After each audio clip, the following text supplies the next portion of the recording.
Chers habitantes et habitants de Cabriès-Calas, bienvenue dans notre mensuel de juin. Alors de nos jours, vous le savez, il y a deux manières d'aborder un été. D'une part, la manière qu'on a tous et qui est vraiment légitime, de se réjouir de l'arrivée d'un soleil quasi permanent, de baignades rafraîchissantes, de sorties, de repas entre amis, de moments conviviaux en famille, de flâneries, en terrasse, sous le chant de nos cigales. Mais, comme vous le savez, l'été est désormais aussi synonyme de choses plus préoccupantes.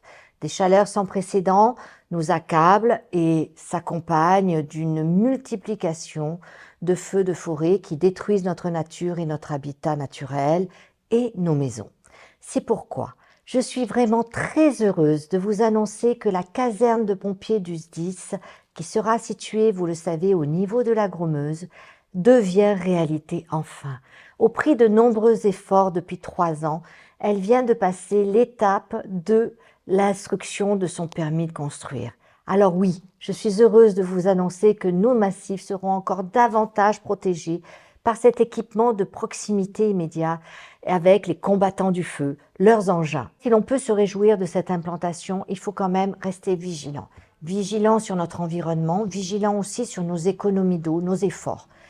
Et cette sobriété en eau que nous prônons depuis le début de notre mandat, nous pouvons en être fiers aujourd'hui, chers habitants. Figurez-vous que la Société marseillaise des eaux est venue nous rendre visite juste la semaine dernière pour nous annoncer une nouvelle sans précédent.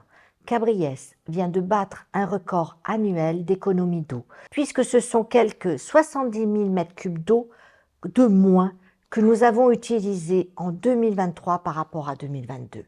Alors oui, on peut en être fier parce que ces chiffres nous placent à la tête des communes de notre métropole ayant épargné le plus d'eau en proportion d'une année sur l'autre. Nous devons ce classement à 3 facteurs. Le premier, c'est qu'il s'agit vraiment d'une vraie victoire collective et individuelle de chacun de vous. D'abord, vous le savez, le bassin de Bombaragne qui a été exploité pour fournir l'eau usée pour nos nombreux usages alternatifs, comme par exemple l'arrosage d'espaces verts ou l'arrosage de nos plantes que vous avez pu voir dans notre centre-ville. Secondo, un lourd travail de fond qui a été fait depuis maintenant 3 ans pour colmater les fuites, pour changer les tuyaux qui n'étaient pas changés depuis les années 60 et qui étaient vraiment fuyards. Enfin, c'est votre conscience à vous tous de citoyens qui a permis à chacun de vous, chacun de vos efforts combinés d'obtenir de tels records.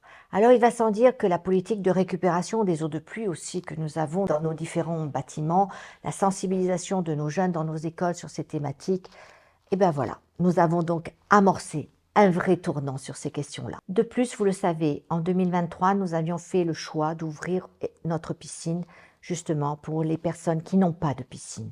Alors, c'est d'autant plus important, ce score est formidable. Alors, quid de la piscine demain?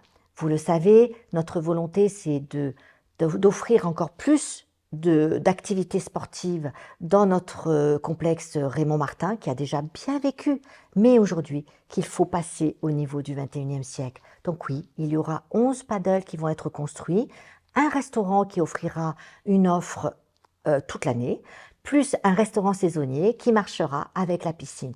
Alors j'ai entendu beaucoup de choses sur le prix de cette piscine. Non, je m'y suis engagée, le prix de la piscine n'augmentera pas, c'est la commune qui va mettre les prix chaque année de cette piscine qui nous est si chère. Alors, ce complexe sportif, parlons-en un petit peu. Depuis, il y a eu les terrains de football qui ont été refaits avec leur éclairage. Il y a eu les terrains de tennis presque achevés avec bientôt le clubhouse. Il va y avoir bientôt le démarrage de la piste d'athlétisme avec du futsal au milieu. Alors là, oui, nous aurons un complexe sportif magique, magnifique, digne de notre commune. Mais surtout, chers habitants, il faut continuer à être vertueux sur nos énergies et plus particulièrement sur l'eau qui est une ressource indispensable à notre vie. Alors voilà, chers habitantes et habitants de Cabriès-Calas, je vous souhaite un très beau mois de juin. Profitez des différents festivals, des fêtes d'école, tout cela sous le soleil de notre belle Provence. Bon mois de juin.